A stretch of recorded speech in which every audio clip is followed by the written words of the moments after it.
რა ხდება სატურნირო ცხრილში უფრო წვრილად ძალიან სახიფათო იყო ეს ეპიზოდი და დერეკ აგიაკვაც ნახოთ განმეორებით ეს ეპიზოდი და შეასრულა კიდე სტარტმა დერეკ აგიაკვამ სწორედ იბერიელთა ცენტრალურმა მცველმა ითამაშა როგორც ჩანს აქ ამბურცი აქ ქობულაძე უახლოვდება საჯარიმოს დადიანი ნახოთ ჯერის შეტევა და მე ვისაუბროთ უკვე ხვალინდელ შეხვედრებზე პირველი კარში დარტყმა ითამაშა აქ ძალიან კარგად და ის პირველი ფაზა ამ შეტევისა შეაჩერა აქ ნახოთ ეს შეტევა როგორ განვითარდება და მორიგი ფაზა თბილისური გუნდის შეტევისა და საბოლოოდ დოდან ყალიჩავა დაეუფლა ბურთს რაც შეეხება ამ ტურის დასკვნით შეხვედრას გათამაშების წრულის მეორე პოზიციაზე მყოფი გორის დილა უკვე იბიც ვახსენეთ რომელიც 2-1 წააგო სამგრალმა ძალიან სახიფათო დარტყმა რა საინტერესო ტრაექტორიით გაუშვა აქაც ლაშა შერგელაშვილმა ბურთი და რა ცოტა დააყდა გოლის გატანამდე იქ აკონტროლებდა რა თქმა უნდა მაკარიძე ეპიზოდს მაგრამ იმდენად სახიფათო წავიდა ბურთი ჯერ ერთი მინდორზე დაეცა მეკარის ნახოთ ეს სიერში ახ მე მგონი კიდევ ერთი ჯარიმა იქნება და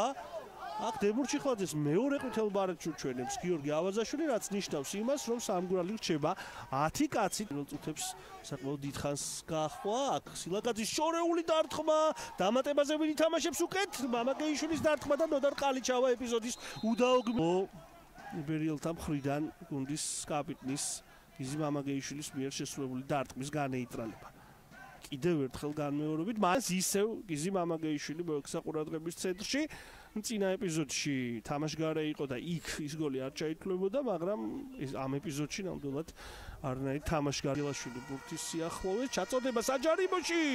და გიორგი მაკარიძე ეუფლება ბურთს და აქ ინიშნება როგორც ჩანს 11 მეტრიანი ხელით თამაშის გამო და მასპინძლები იღებენ ძალიან კარგ შანსს შეხვედრის 42 წუთზე ალბათ უკვე 43 წუთზე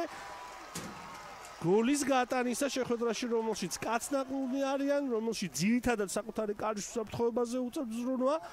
როგორც ჩანს აქ იბერიელთა ერთ-ერთ მოთამაშეს შეეხო ბურთი ხელზე ამაზე მიანიშნა ყოველ შემთხვევაში გიორგი ავაზაშვილმა არ არის აქ პენალტი ეპიზოდია სანახავი ლუკას ილაგაძე თამაშობს კარგად სიღრმისკენ გაკეთა გადაცემა დარტყმა და იბერიელებმა მოახერხეს გოლის გატანა გატანილი გოლის ავტორი კი ნიკოლოზ დადიანი გახლავთ პირველ ტაიმში საკმაოდ ხშირად ერთვებოდა შეტევაში მე-6 ნომერი და ეს გახლავთ უკვე მეორე გოლი მის შესრულებით ამ გოლში უდიდესი როლი რა თქმა უნდა ლუკას ილაგაძემ შეასრულა რომელმაც ფაქტობრივად დაკარგული ბურთისთვის ბოლომდე იბრძოლა აქ უპირატესობა თითქოს უკვე სამგურალის მხარეს გადადიოდა მაგრამ ბოლომდე დარჩა ეპიზოდში სილაგაძე და მოახერხა რომ საგოლე გადაცემა შეესრულებინა ამ ეპიზოდში. ასე რომ იბერიელებმა გაიტანეს უმნიშვნელოვანესი და პრინციპში სწრაფი იყო გარკვეული სივრცე მის წინ და ამ ყველაფრის სარგებლობა განიზრახა სწორედ ნიკოლოზ დადიანმა. წერტილიდან ერთ-ერთი ყველაზე სახიფათოა უდაოდ და ულაპარაკოთ არაერთი გოლი გაუტანია და ის მნიშვნელოვანი შეხვედრებიც ვახსენეთ რომელიც იბერიან ბოლო პერიოდში მოიგო და მამაკეიშვილმა იმ შეხვილია შედარებით კუთხე გაუშვა ბურთი კარისკენ და მაკარიძე თამაშობს აქ კარგად